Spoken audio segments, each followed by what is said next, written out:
All right, I'm here with Matt Green, future Hall of Famer kicker and current Lafayette student, and we're just going to run through a couple questions about his time at Lafayette, his decision-making going to Oklahoma State, and just different things about his life. So first off, congratulations. Thank you. Everybody here is pretty proud of you for what you've done. You're definitely the biggest sports player right now in Lafayette. What did you do to get in contact with Oklahoma State? Truthfully, I went to, came in contact with them. I saw that, I looked at their roster. I came in contact with a few coaches that knew Oklahoma State. After I saw their roster, I went to their summer camp because they started sending me letters. So I called them and sent them some mail. Went to their summer camp, had a really good performance. They saw my true potential. They went on from there, went to a game, and they signed me. Asked me to commit over it. And then you were telling me about the preseason ranking. You all are 6th or 7th preseason, right? Yeah. And then you said the number 3 athlete for. I'm not truly sure about that. We have some amazing players signed. Some of the top players on the ESPN 150. And then what were you on the ESPN? I know you were on it. Do you know what rank you were? No, I know Chris Saylor, which is the Chris Saylor Nike Combine guy, takes care of all that. I'm 10th in the country on that. Well, he was top 7 kickers in the nation his senior year. I think you ended up 6th or 5th. I'm 10th right now. 10th right I now. was at the top. I was 6th. Yeah. And then he's going to Oklahoma State on a full ride. Yeah. He's going to go through, and one of the main things that I think a reason why you went there was that you could start as a freshman, right? The potential to start as a freshman is great. If I reach my potential and do what I've showed in camp, I will be playing as a freshman, probably doing field goals. And you wouldn't be a walk-on, which is a big thing for a freshman going into. You don't want to be a walk-on. Exactly. And then one of my things was that the kicking position is just so looked down upon now in sports. Yeah. And so what really got you to go into it? Because it really is the hardest thing I think that you could have to do. Well, I actually started playing football my 8th grade year. Right. And that was for Crawford. Everybody knows Crawford. Didn't win any games in like the past 3 years. Well, they needed a kicker. And I'd been playing soccer since I was 4. Right. So I punted and I did kickoff. We never even scored a touchdown, so I didn't get to do an extra point. Then freshman year, the freshman team also needed a kicker, and I told them that I'd do it, and was successful at it. So sophomore year, after Jake Stevens left, I became the starting kicker. Because Jake Stevens is sort of a legend that came through here, and then after Matt took over, a lot of people were sort of questioning it and wondering what it was going to be like without him. But then, you took over your senior year and you just took over the entire team. I think you proved a lot of people wrong on that because you were a punter your junior year, right? I've done all 3 since sophomore year, but I actually got honors as punter for All-State senior year, which is not my forte, but something I started to learn. And then, so you're obviously multi-talented. You've done a lot throughout your career. What would you say is the hardest thing about being a kicker? The pressure, and when you're out there on that field, you're not alone, but technically in your position you're alone.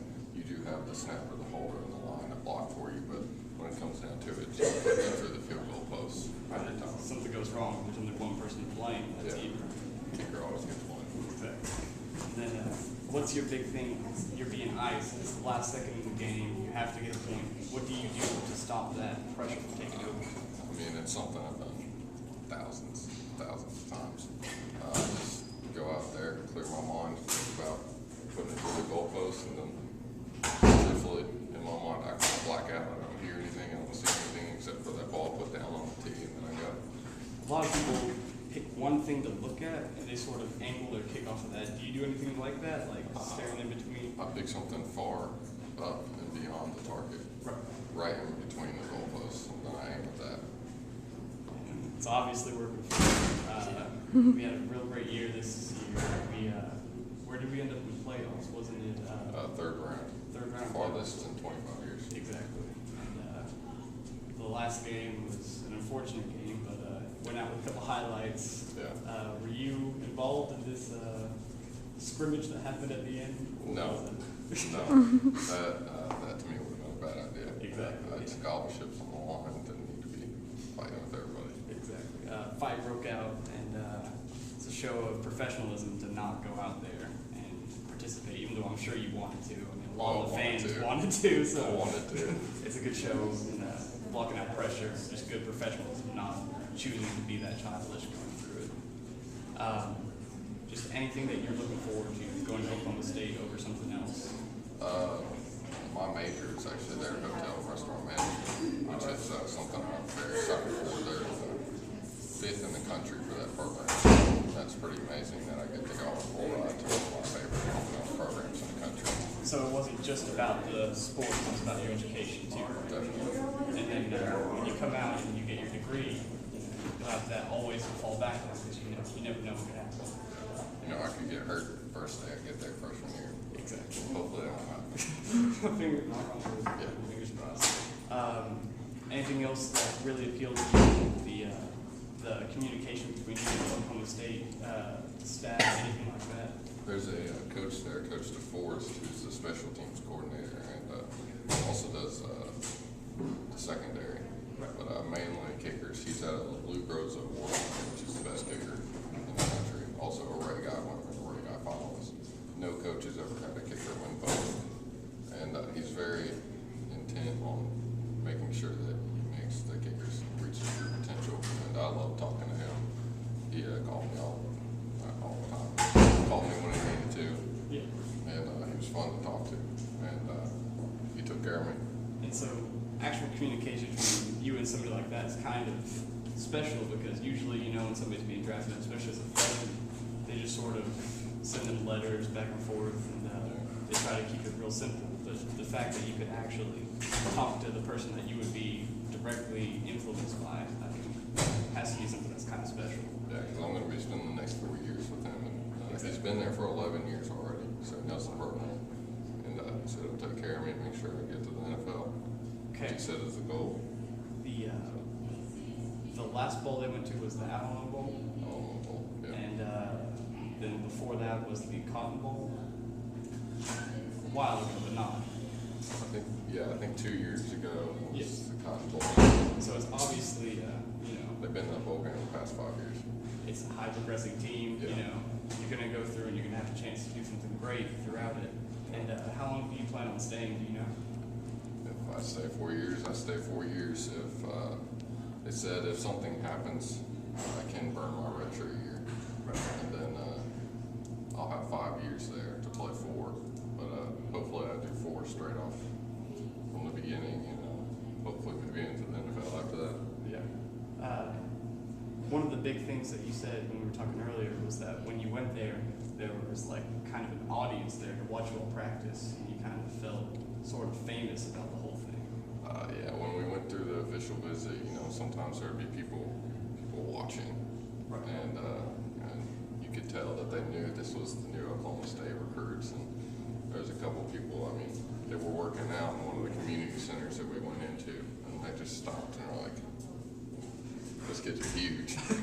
But it was fun. And when we were at the camp, there's the athletic director there, the head coach. And that's a lot of pressure to be sitting in front of some of the most powerful men in that program. Kind of deciding your destiny right in front of you. Yeah. Yeah. So it was fun. It was a little bit nerve-wracking. Right. You just go out and do what you know how to do and do a little. And do anything special to get prepared, or did you just, like you said, just clear your mind, go out there and just do what you can? I practiced a lot before then, but that summer I was actually at college camps pretty much every other day. Right. I'd fly from one camp to the next. Didn't really have any time to rest or practice. So basically the months leading up to that, I was going out every day trying to work out and kick. Just one last question for you. Going into college, doing all this, the biggest change of your life is about to happen. going to be ready for it, or are you sort of hesitant to leave home, or? I'm ready to leave home, but I know I'm going to be homesick. Yeah. But, Understandable. yeah, my kicking coach's son actually went to Syracuse on a full ride, and he said, you know, first 2-3 months you're going to be so busy you don't have time to be homesick, and you're going to have a point where you're just like, why am I here? But you know, you just got to fight through that, and it'll make you stronger. Right, and it's all for a better good in the end. Oh yeah. All right, Matt Green, thank you very much. Lafayette alum.